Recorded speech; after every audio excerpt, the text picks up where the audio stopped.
¿la adicción es un pecado? Bueno, es una pregunta difícil de responder porque yo te dije que hay afectaciones neurológicas. Uno de los rasgos que yo podría decirte de una adicción avanzada es que está afectada la voluntad. Nosotros decimos que un pecado supone una conciencia, o sea, de que lo que estás haciendo está mal. Una voluntad libre, o sea, una decisión deliberada de hacer las cosas, ¿no? Y claro, una materia grave, o sea, que lo que hagas pues daña a la otra persona. Bienvenidos a un programa más de Misionero para Siempre, este espacio de formación espiritual y humana. Y hoy, bueno, quiero presentarles a nuestro invitado con un tema buenazo. El tema es adicciones y quiero presentarles al maestro Ramón Salcido Ruiz. Muchas gracias, Ramón, y bienvenido. Muchas gracias, Shandy. Es una alegría estar aquí con ustedes. Muy bien, les cuento un poquito de Ramón. Es psicólogo y filósofo. Él tiene una maestría en procesos cognitivos, es colaborador en tratamiento de adicciones por algunos años, formador en este ámbito y dentro de muchas cosas más que hace en su acción humana y pastoral, ¿cierto, Ramón? Así es, Shandy. Pues muchas gracias. Y pues vamos a entrar de lleno al tema porque luego nos come mucho el tiempo. No se diga Vamos más. a empezar. Nuestro tema es adicciones. Esto viene porque vamos a tener próximamente por ahí un diplomado en Pastoral de la Vida que nos está ofreciendo esta formación sobre este tema de adicciones. Entonces queremos que nos cuentes un poquito para la gente que le interese formarse y conocer más del tema, pues que pueda estar en contacto con ustedes para entrar en esta formación. Entonces, la primera pregunta, ¿no? ¿Qué son las adicciones? Bueno, pues las adicciones son una serie de comportamientos en donde la persona tiene patrones repetitivos de consumo, de comportamientos o de sustancias, y en las que ha perdido el control sobre las mismas y que repercuten sobre su vida personal, sobre sus relaciones sociales, especialmente familiares, sobre su trabajo o estudio.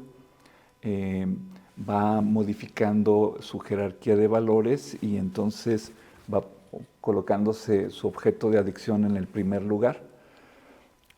Y esto, digamos, no lo pueden parar a pesar de las consecuencias graves que puede tener también para su salud o para otras personas, ¿no? Entonces, cuando una persona se encuentra en una situación así, pues decimos que es una persona que tiene este trastorno, ¿no? ¿De alguna forma pierden el sentido de la realidad? Fíjate que no, o sea, esta es una adicción que tiene como dos fases. A mí me gusta decirlo así. Un adicto, cuando ya se encuentra en una fase avanzada, tiene como dos personalidades. Cuando está pensando, obsesionado por consumir, entonces entra la personalidad B. Y en ese momento sí pierde contacto con realidad, sí se le olvida, por ejemplo, que tiene ya daño, vamos a suponer que es un alcohólico que tiene un daño orgánico, y en ese momento hay una amnesia literal. O sea, cuando digo literal podemos ver hasta neurológicamente que desaparece la actividad de las zonas del cerebro que tienen el recuerdo de estos efectos, y solamente está pensando en consumir. En ese momento se vuelve mentiroso, se vuelve compulsivo, se vuelve antisocial, es decir, es capaz de romper normas o cosas que jamás pensó que haría.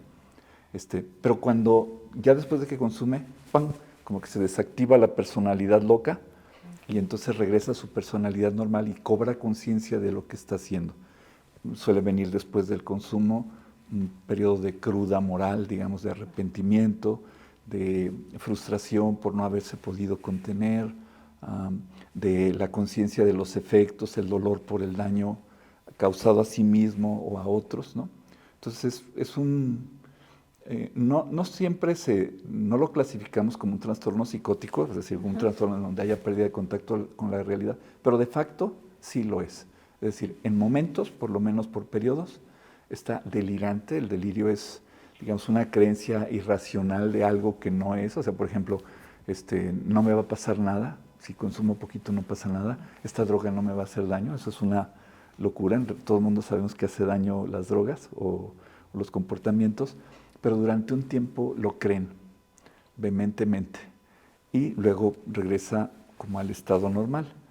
Entonces, bueno, a mí me gusta explicarlo así, es como si tuviera un interruptor que cuando le prendes, acabas de hablar con él, está comprometido a dejar las drogas, por ejemplo, y en ese momento ya es otro, ¿no?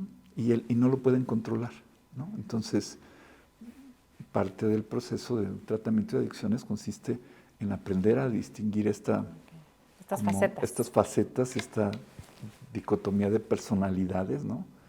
Se parece a un trastorno que le llamamos disociativo, donde hay dos personalidades, y ayudarle como a integrarla y a parar esta obsesión. Pero es un proceso complejo, ¿no? ¿Que lleva cuánto tiempo? ¿Cuánto tiempo qué cosa? ¿Puede llevar todo este proceso de rehabilitación? Bueno, mira, hay como varias fases en el proceso de recuperación. En el primer momento, yo voy a decir que aproximadamente entre 3 y 4 meses desaparece esto que dije yo, obsesión por consumir, decimos en inglés craving, y se le sigue diciendo así también en español. El craving espontáneo, es decir, el craving que aparece sin un estímulo, más o menos anda desapareciendo como entre 3 y 4 meses. Pero se puede disparar ante una cosa real, es decir, una persona que ha consumido o que tiene un comportamiento adictivo, como el sexo, como las relaciones amorosas con una persona, como las apuestas compulsivas, etcétera, etcétera, como los videojuegos, las redes sociales. Bueno, cuando tiene un estímulo presente, por ejemplo, pasa por el lugar, vamos a suponer que es un adicto a las apuestas, pasa por el sitio donde hay apuestas y entonces puede ser que ya no lo pueda controlar, o sea, vuelve a aparecer el craving. Esto nunca desaparece del todo, porque queda registrado estas experiencias placenteras en una zona del cerebro donde almacenamos la información instintiva, la amígdala cerebral. Esto durante la evolución ha servido mucho a la sobrevivencia, no nomás de los humanos, de los animales en general, porque si tú, digamos, si un animal encuentra una planta con unas hojas grandes y vamos a suponer que ve un fruto moradito y lo prueba y es dulce y le gusta, entonces esta experiencia placentera queda registrada en esta memoria para después repetir la conducta y si ve otra vez las hojas grandes con frutos moraditos y la identifica, entonces puede sobrevivir recordando esto. También se almacenan aquí las experiencias desagradables, ¿no? Si a mí, por ejemplo, he recibido una descarga eléctrica con un cable pelado,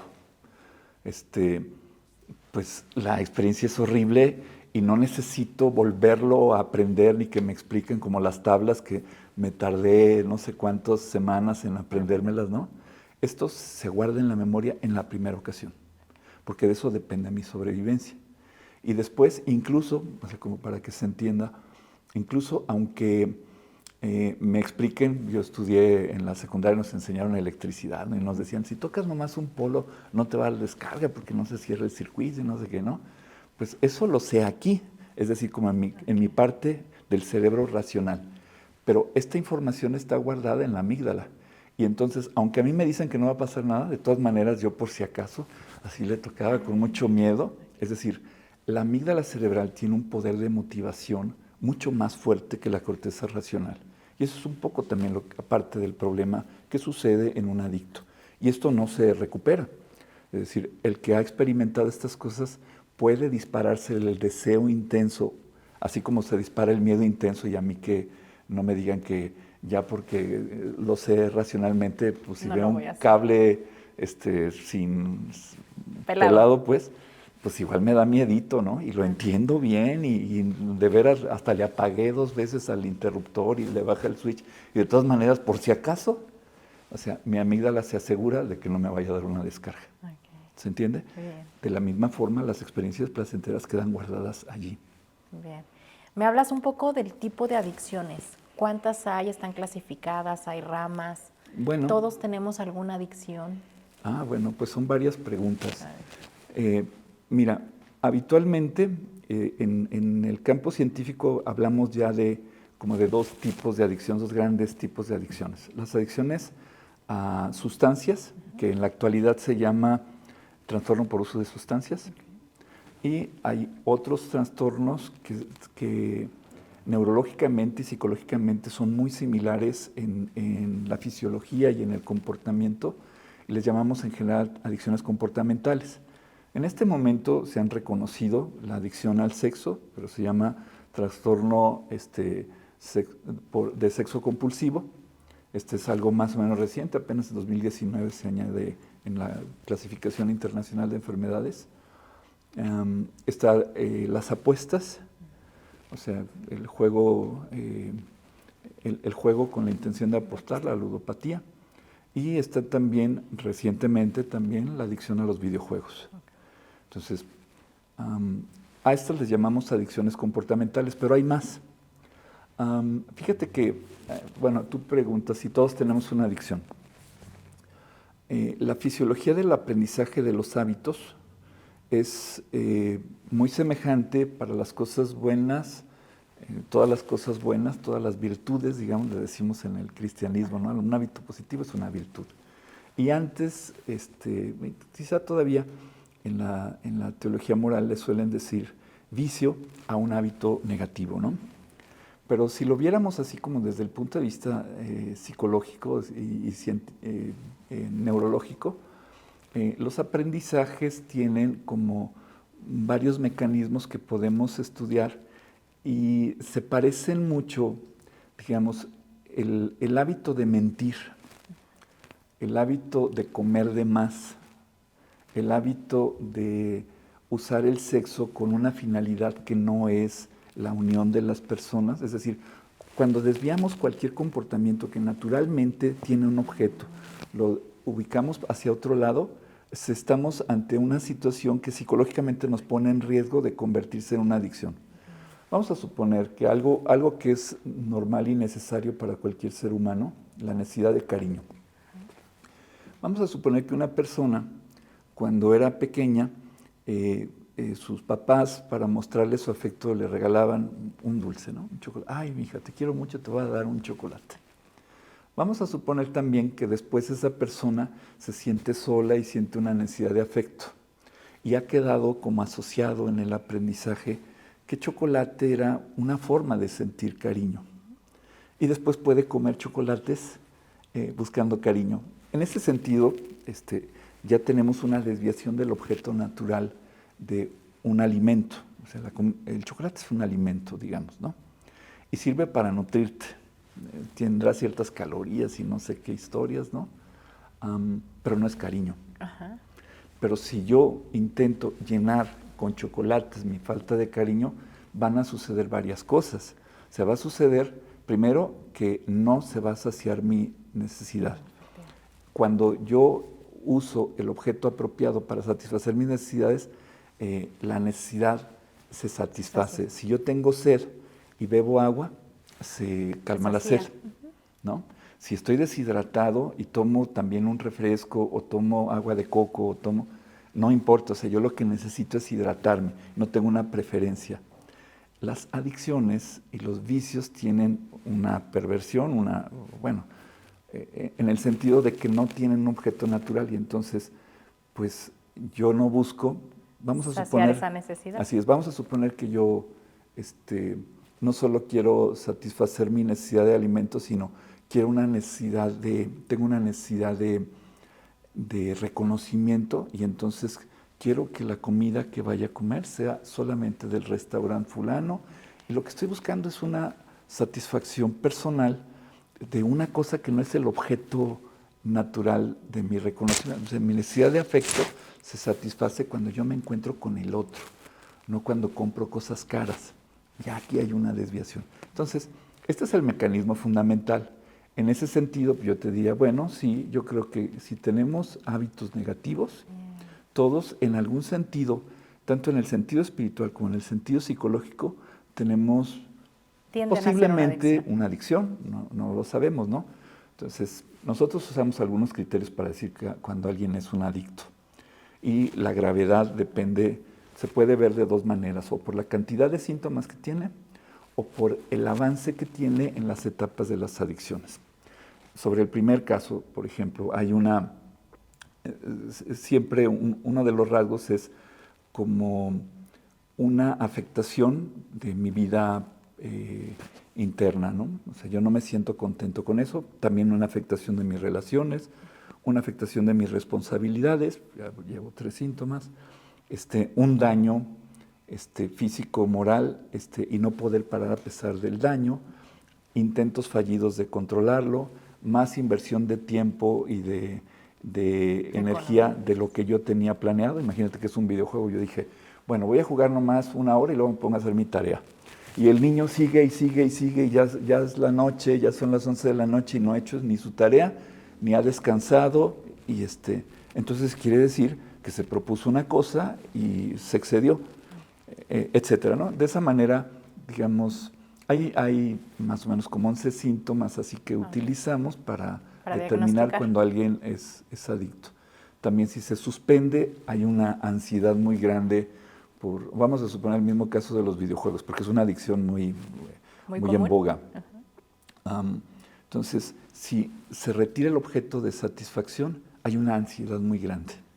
Entonces, imagínate al niño que le dices, pues sabes que ya no te vamos a poder prestar ahorita tu celular o tu consola o lo que sea, porque no has hecho tu tarea, y entonces viene una irritación, un descontrol, uno poderse concentrar. Bueno, todo esto nos está hablando de lo que llamamos un síndrome de abstinencia.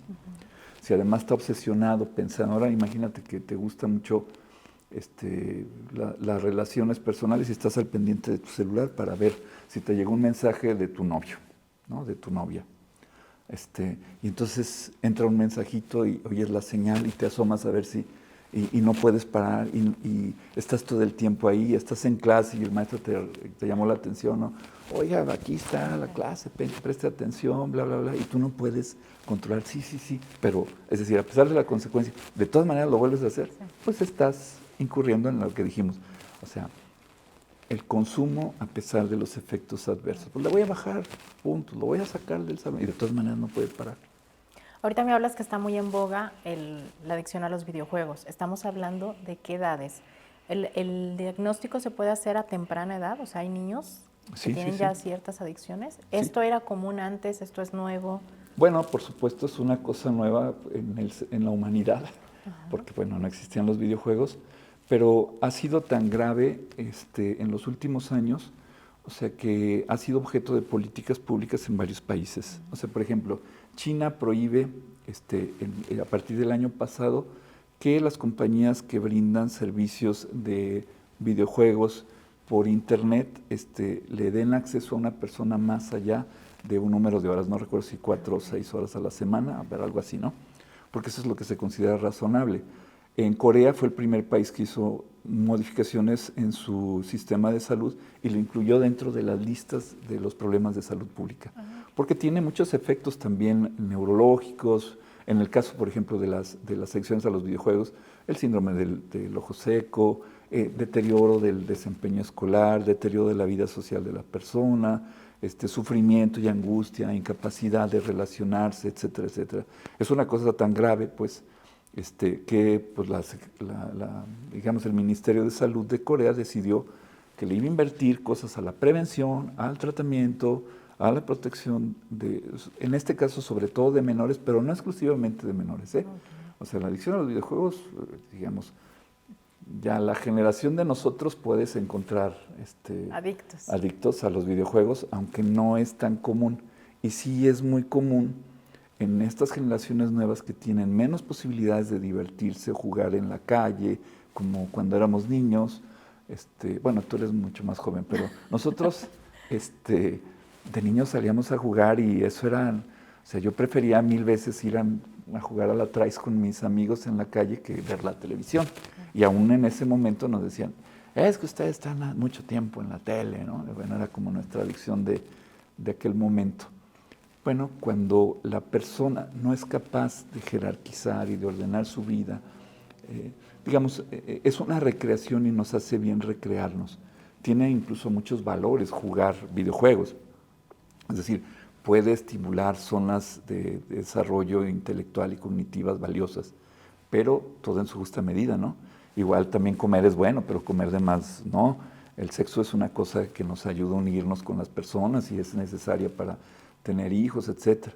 Pero cuando se desvía de su objeto natural, entonces ya no tanto, ¿no? Yo soy fiel seguidora de Marian Rojas Estapé, seguramente la conoces, es psiquiatra española, y ella hablaba mucho precisamente de esta adicción a las pantallas en los menores, ¿no? Y cómo era que antes, precisamente que no teníamos esta adicción, se desarrollaba más la creatividad. Y este desarrollo de la creatividad viene para el uso cotidiano, ¿no? Cómo resolvemos un problema. Y entonces buscamos formas diversas de resolver un problema cotidiano. Cosas que nos ha bloqueado justo la pantalla, que nos emboba y que nos dice, este TikTok que vi, este camino, eso es lo que voy a hacer. Y entonces yo ya no razono y ya no me vuelvo creativo. Y eso es lo que nos falta volver mucho. Sí, y muchos otros tipos de juego. Todas las actividades superiores, o sea, digamos, lo que nos distingue de los animales, en el caso del desarrollo de los seres humanos pasa por una etapa de juego. O sea, desde ver y analizar cosas, o sea, pasa por el juego sensorial, hasta movernos pasa por el juego motriz. Los juegos pasivos nos ayudan a comprender, entender cosas, es decir, cuando presenciamos una cosa, cuando un niño observa cómo cae una gota de agua y ve las ondas, entonces está jugando. Pero también cuando resolvemos problemas o cuando interactuamos, ¿no? Cuando jugamos roles, ¿no? A que tú eras mi amiga y que íbamos al espacio y resolvemos un problema, ¿no? El juego es como el antecedente del trabajo y de las relaciones sociales complejas, o sea, aprendemos, yo te contesto, a ver, a que tú te sentabas aquí, no, pero que tú decías. Entonces, estamos ensayando a entender la psicología del otro, a cómo comportarnos apropiadamente. Fingimos que somos, no sé, que somos el papá, la mamá, o fingimos que lo que sea, ¿no? Hasta vocacionalmente puede servir, ¿no? Yo he escuchado muchos sacerdotes que cuentan que cuando eran niños jugaban a celebrar la misa, ¿no? Sí, claro. Por ejemplo. Entonces, todas las funciones superiores pasan por el juego. Pero normalmente tenemos como una capacidad o digamos culturalmente nos dota la cultura de opciones de juego más ricas, más diversas. Hay hasta organizaciones, o sea, yo he visto, digo, por mi experiencia con los scouts, fui scout de niño y scout de corazón por muchos años también ya como adulto, el juego es algo que desarrolla la inteligencia y la capacidad en equipo, pero de manera consistente. Y se nota mucho el juego que lleva al servicio, por ejemplo, en los scouts. Son dos rasgos que tienen todos los scouts, digamos, reconocidos, pues incluso en estudios científicos, o sea, cómo modifica la personalidad, cómo se enfrentan a problemas, porque te ponen a hacer cosas a veces medio locas, pero que forman el carácter, ¿no? Así como, construye una balsa aquí, duérmete allá arriba en el lago, ¿no? Pues ¿cómo se hace eso? Son retos. Entonces son desafíos que estimulan la inteligencia, que permiten colaborar con otros. ¿Y cómo le hacemos? Y si hacemos esto, aprendes a sufrir y a enfrentar la frustración. No nos salió, perdimos, ganó el otro equipo. Bueno, tienes que gestionar eso también emocionalmente. Llegar a acuerdos, hacer equilibrios, socializar, ¿no? Entonces, el juego en ese sentido es muy importante para las matemáticas, para el trabajo, para desarrollar inteligencia abstracta, para desarrollar inteligencia motriz, para desarrollar inteligencia emocional, para desarrollar inteligencia verbal, etcétera, ¿no? Entonces, el juego es la base de todo el funcionamiento psíquico superior, también espiritual. Por cierto, o sea, la capacidad de contemplación viene también en parte, digamos, en las fases muy iniciales de la vida, de observar cosas, o sea, de disfrutar el ver el palito que pones en el charquito y se va recorriendo, y entonces eres capaz de recibir, de asombrarte. Bien. Todo esto es necesario para después asombrarte ante la acción de Dios, por ejemplo. Digo, y hacemos énfasis en esto porque como papás tenemos que desarrollar todas estas capacidades en nuestros hijos, porque esto nos van a ayudar a prevenir una adicción. Así Muy importante. Yo veía justamente también en las noticias, pues niños a temprana edad que se habían suicidado justo porque el papá les quitó el videojuego, ¿verdad? Les quitó su celular y era tanta la frustración, como tú decías, me imagino que tenían este síndrome de abstinencia que los llevó y los desató a tomar una acción drástica porque no saben gestionar sus emociones. Es cierto, entonces, digamos, como que todo en algún sentido tiene que ver con darle a cada cosa su lugar. Cierto. O sea, no es que sea malo el videojuego, pero puedes estimular incluso cosas que antes no podíamos estimular. Pero si se exclusiviza, si se absolutiza, entonces ya no es bueno. Sí, claro. Otra preguntita, ¿qué tanto afecta una adicción mía que yo digo, esto es muy mío? Esto no tendría por qué afectar a los demás y déjenme ser, y a ustedes qué les importa, ¿qué impacto tiene que yo no estoy viendo al tener una adicción? Bueno, pues esa es una ilusión justificatoria, ¿no? Porque en realidad somos seres sociales y todo lo que nosotros hacemos repercute en los otros. Y también el hecho de que yo me afecte a mí mismo, incluso que es una de las justificaciones a lo mejor ideológicas para permitir la legalización recreativa de las sustancias, por ejemplo, pues no es del todo cierto. O sea, todas las cosas que hacemos tienen una repercusión social, y es cierto que hay algunas adicciones más solitarias y que aparentemente no. O sea, por ejemplo, la señora que se alcoholiza en su cuarto, encerrada, la alcohólica de buró, pues, ella cree que no afecta a otros, pero también se va amargando su carácter, también va afectando la calidad de sus encuentros con las personas después de que consume. Fíjate, pasa una cosa muy interesante. Hubo un tiempo que se pensaba que había una personalidad adictiva. Todavía uno puede encontrar muchas personas que hablan de eso. Es como una creencia popular. Y se basaba en la experiencia de que los adictos se parecen en su forma de ser. Pero en realidad, las personalidades base de origen hay una diversidad como la humanidad, pero se van haciendo sus rasgos cada vez más parecidos. Y uno de los rasgos de un adicto es que se vuelve antisocial. O sea, cuando digo antisocial me refiero a que viola las normas, que no tiene consideración para con los otros, que afecta a los demás sin sentir remordimientos, o a pesar de los remordimientos, bueno, a lo mejor sí siente remordimientos, pero de todas maneras no le importa. Entonces, pues eso es lo que dicen estas personas, ¿no? Una ideología muy egocéntrica. Incapacidad para empatizar. Por ejemplo, ese es un rasgo. O sea, no, los adictos, cuando pasa algún tiempo de estar en sobriedad, se van sorprendiendo de todo el daño que hicieron. O sea, como que no habían dimensionado el alcance de lo que hacían. Y me imagino que tal se vuelve su adicción, que precisamente se retiran y se aíslan, ¿no? Socialmente, porque Sí. quieren permanecer en esa adicción.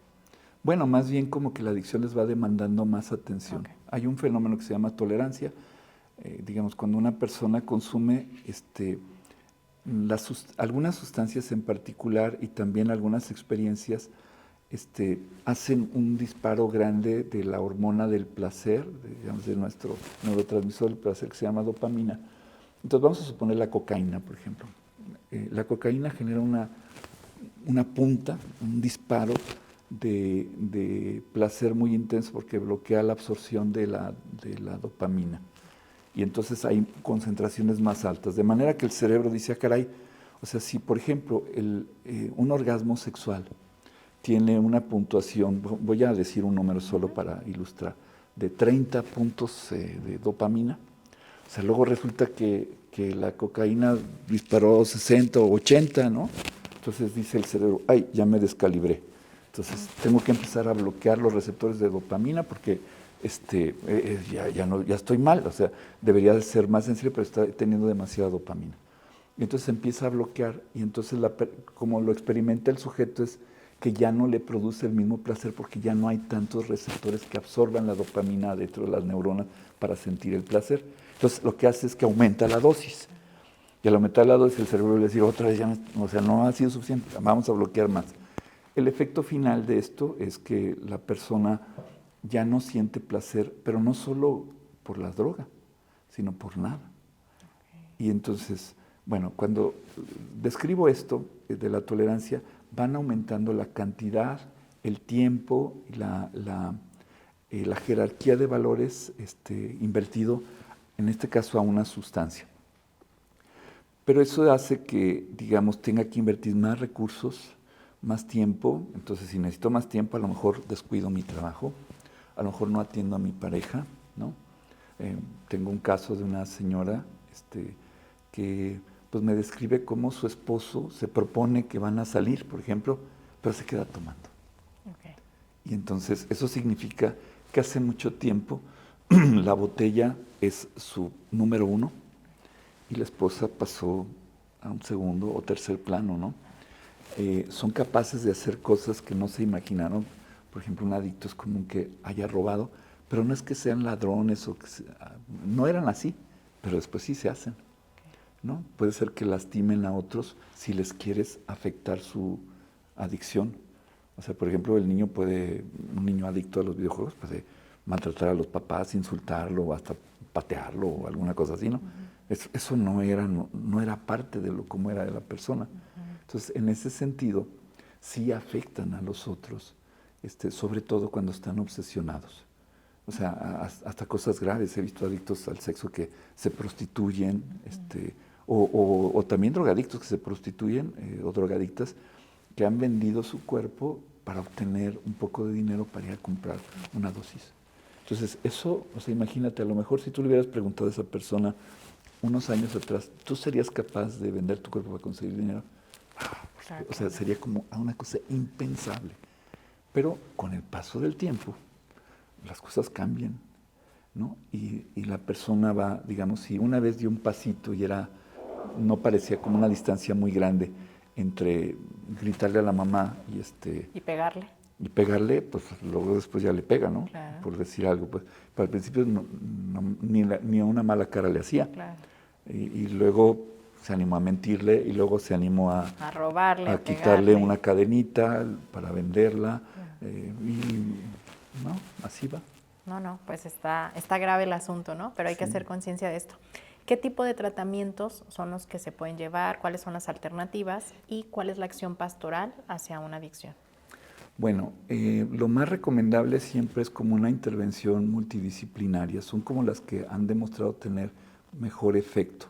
Hemos de reconocer que no existe un tratamiento fácil y seguro que garantice un éxito. Tenemos muchas dificultades para conseguir esto, ¿no? Ese es uno de los problemas de las adicciones. Digamos, la mejor manera de tratar una adicción es prevenirla. Exacto. ¿No? O sea, evitarla, ¿no? Pero si una persona, eso le llamamos como prevención primaria, y hay una serie de estrategias, digamos, para el conocimiento, pero también el desarrollo del fortalecimiento de la voluntad y el aprendizaje de estrategias para rechazar las propuestas o para suplir con cosas buenas lo que me está ofreciendo. Por ejemplo, yo quiero ser aceptado en un grupo. Entonces, aprender cómo puedo ser más aceptado en un grupo puede ayudar mucho a prevenir que yo no use la droga o me emborrache con los otros para conseguir aceptación. Luego, en algunas poblaciones de riesgo hablamos de prevención secundaria y esto son estrategias más específicas dirigidas a personas que se encuentran en contextos de riesgo. Por ejemplo, una persona que es miembro de una familia en donde hay otros consumidores. El papá fuma o se emborracha o el hermano se droga con alguna cosa, entonces está en más riesgo. O dejó de estudiar, está en más riesgo. Y así tenemos como identificados ciertos factores de riesgo.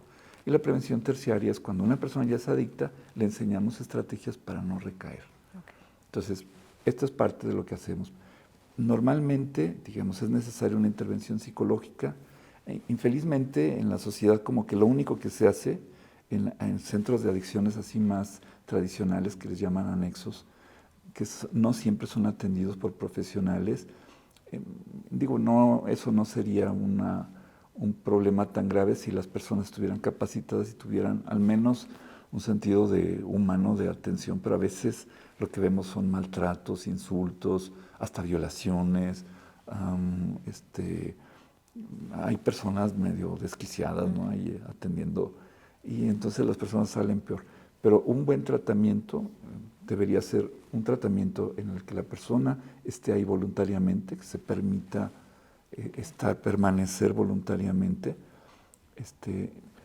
y necesita una intervención psicológica. Algunas adicciones necesitan una intervención médica. Por ejemplo, la heroína no se puede suspender así nomás. Necesitas algo que compense en lo que es los síntomas, en lo que pasa el síndrome de abstinencia grave, que puede dañar o matar a una persona, ¿no? También se necesita una intervención espiritual, en este sentido que estuve diciendo, o sea, como que la persona tiene que reconocer, o sea, dónde desvió el plan de Dios para sí mismo. O sea, porque al final, por ejemplo, en el ejemplo que puse de la adicción a la comida, el chocolate. Bueno, el afecto sí es una necesidad vital básica, pero se satisface con encuentro con los otros, trabajando por los demás, obteniendo reconocimiento, aprendiendo a retardar la gratificación para ayudar al otro, que al final te va a retribuir en cariño, ¿no? Y también entrega, estar pendiente de las necesidades. Bueno, ese proceso es más complejo que comer un chocolate, ¿no? Pero ese es el necesario. Y el crecimiento espiritual, pues es como una condición, incluso aunque no seas creyente, es necesario que aprendas que el amor nos libera. Y yo lo que veo así en mi experiencia, son ya muchos años trabajando con adictos, es que al final la gente tiene que aprender a amar. Y claro, pues en eso el cristianismo tiene una respuesta mucho más profunda, ¿no? O sea, porque sabemos que el amor es paradójico, que si el grano de trigo no cae en tierra y muere, no da fruto. Bueno, esa es como la sabiduría de la cruz, y tiene como un valor muy alto.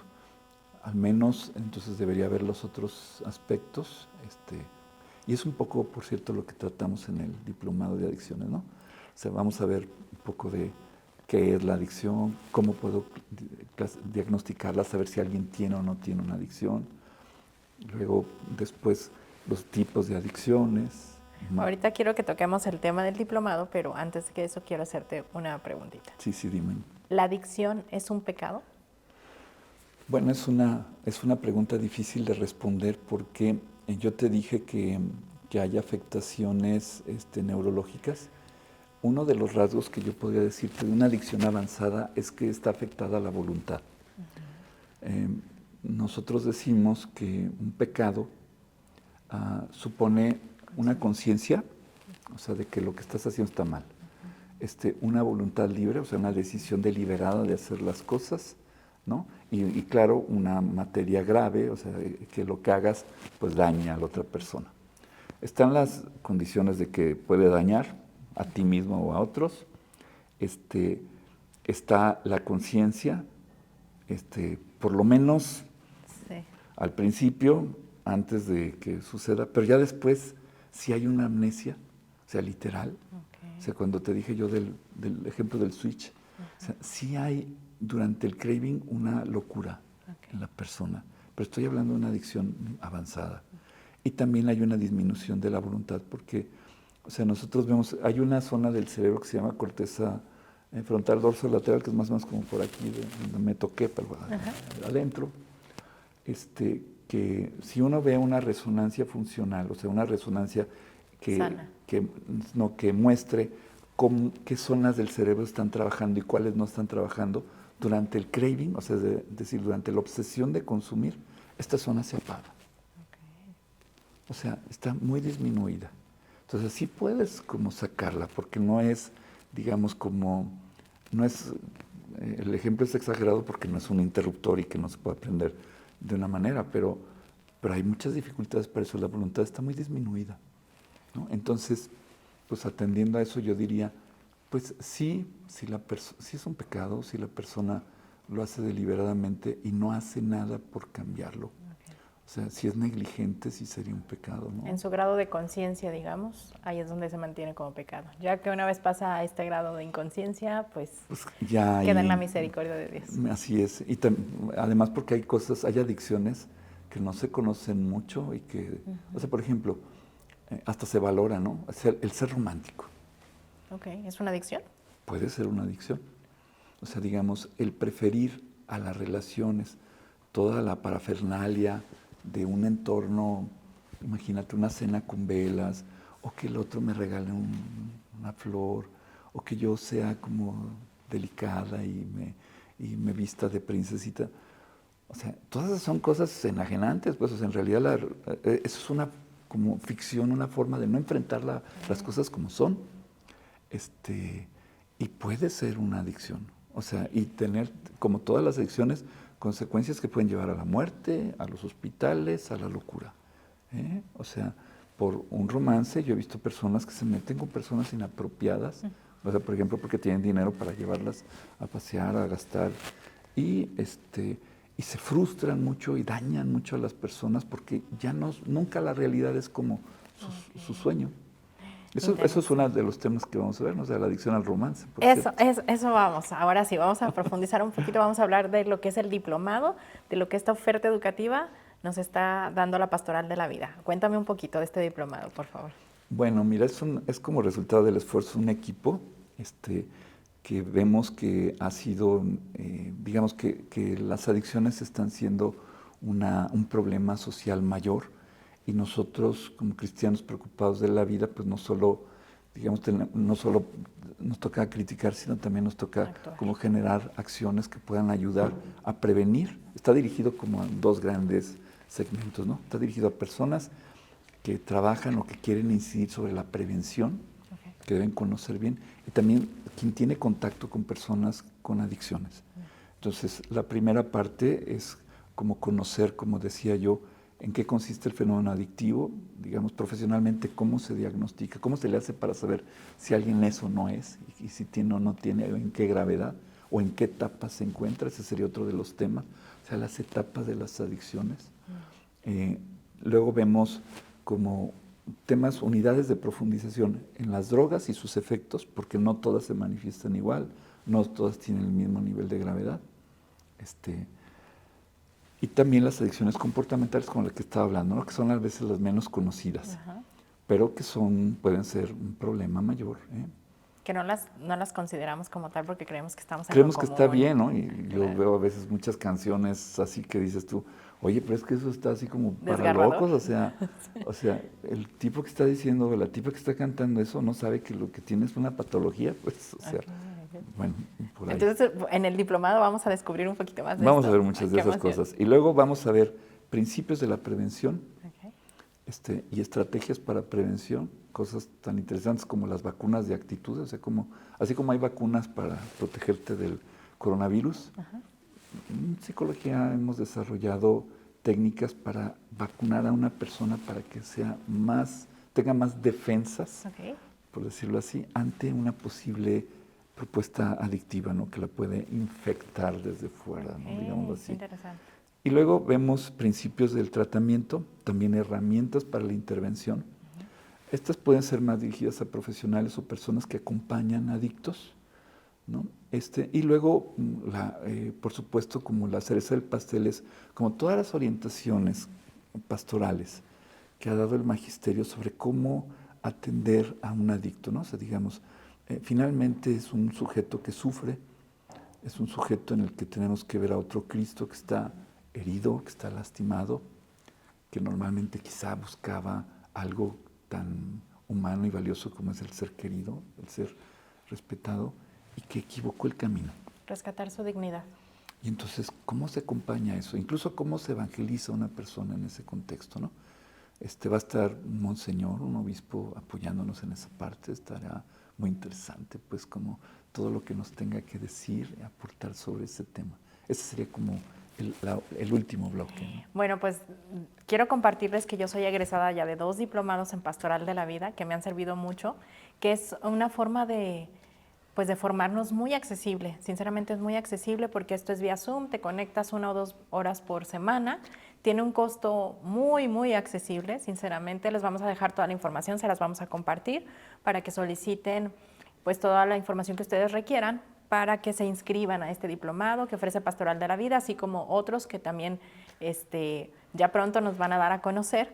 Pero bueno, en este sentido de las adicciones, a mí me parece que es un tema, pues yo digo que es cultura general, ¿no? Siempre tener este tipo de conocimientos es cultura general. Exacto, pues se puede servir para quien es padre, para un joven de cierta edad que tenga inquietudes sobre las adicciones y que necesite comprenderse más, y también personas que estamos a cargo de personas, ¿no? O sea, profesores, por supuesto psicólogos, médicos que estén interesados en el tema, y pastoralistas en general, es decir, agentes pastorales del movimiento familiar cristiano, sacerdotes, religiosas. De hecho, va a haber algunas colaboradoras religiosas con las que hemos trabajado ya este tema. Este tema, digamos, esta área es como un área que yo trabajo en el Instituto Superior Salesiano, y en el instituto, como nos dedicamos enfáticamente a los jóvenes, pues este es un asunto de la mayor relevancia, ¿no? Entonces, en el que queremos pues ir generando alternativas que ayuden a transformar la realidad, ¿no? Entonces, pues hemos tenido experiencias con personas de distintos países en esta formación, y creo que pues es como un pequeño granito de arena en la construcción del reino, ¿no? Esperamos que pueda ser de utilidad de muchas personas. Sea. Y acuérdense que como católicos cristianos, pues también que somos el amor al prójimo, y en esto se demuestra también en el conocerlo, en el darle la dignidad, el rescatarlo, ayudarlo, pues para empezar a reconocernos a nosotros mismos, ¿no? Tal vez traemos ahí ya un grado de adicción, como dices, o estamos en alguna etapa que podemos prevenir, que podemos sanar todavía, que ojalá que no les estemos dejando este legado a nuestros hijos, que podamos todavía revertir este beneficio, y que pues podamos ayudar tanto a nuestras parroquias, a nuestros apostolados, al que se nos acerque alrededor, al que incluso encontramos en la calle, que muchas veces somos indiferentes, ¿no? Entonces, pues ojalá que le apuesten a obtener toda la información, a inscribirse. Acuérdense que en esto del cristianismo y de la formación humana uno no termina. Así es. Uno no termina, siempre hay algo más que conocer, y sobre todo porque te vas encontrando con Cristo en el otro. Entonces ahí es donde debemos de ejercer ese amor, en el dar y donarnos para el otro. Pues muchísimas gracias, Ramón. Chandy, muchas gracias a ti por la invitación. Gracias por tu tiempo, por tu conocimiento, por tu cariño y por toda esta apuesta que nos das para seguirnos formando. No, con mucho gusto. Muchas gracias a todos. Les dejamos toda la información. Síganos en nuestras redes sociales. Acuérdense de darle like y compartir. Compartan este programa, por favor, con quien ustedes quieran, que crean que les va a hacer muy bien. Y aunque no crean que les va a hacer bien, van a ver que en el fondo siempre van a tener un beneficio. Así que muchas gracias a todos por su atención y nos vemos pronto. Cristo los ama y yo también. Hasta luego.